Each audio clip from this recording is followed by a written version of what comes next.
Hola, ¿qué tal mis queridos hermanos y amigos? Qué gran bendición estar nuevamente con ustedes compartiendo mi cuaderno espiritual.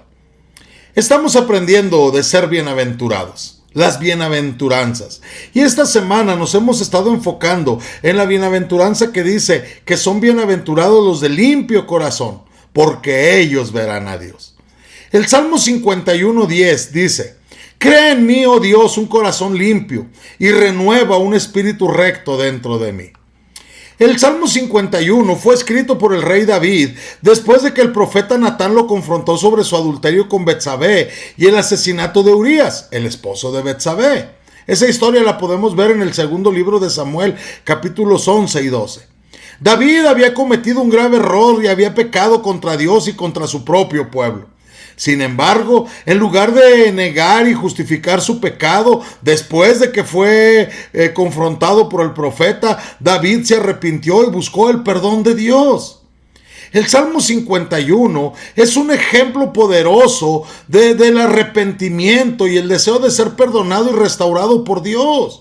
David reconoce su pecado, se arrepiente de él y busca el perdón de Dios con una actitud humilde y de sumisión.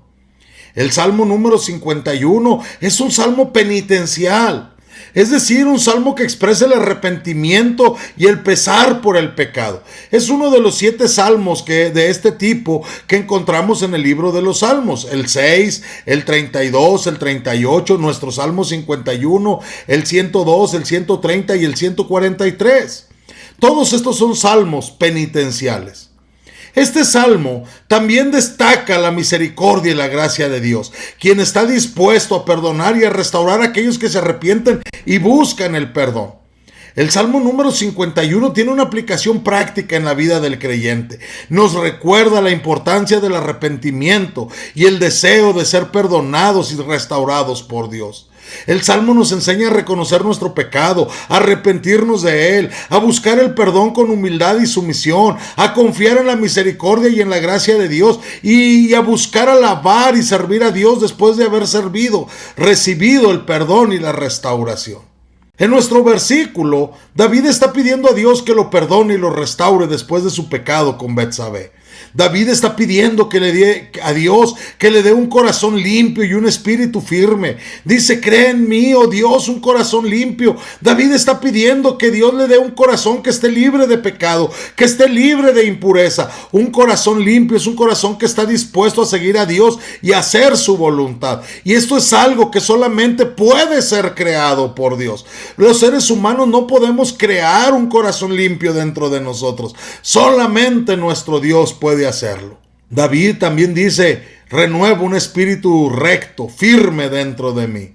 David está pidiendo que Dios le dé un espíritu que esté estable en su fe, que esté estable en su relación con Dios. Un espíritu recto, un espíritu firme, un espíritu derecho. Es un espíritu que está dispuesto a resistir las tentaciones, a seguir a Dios en medio de las dificultades.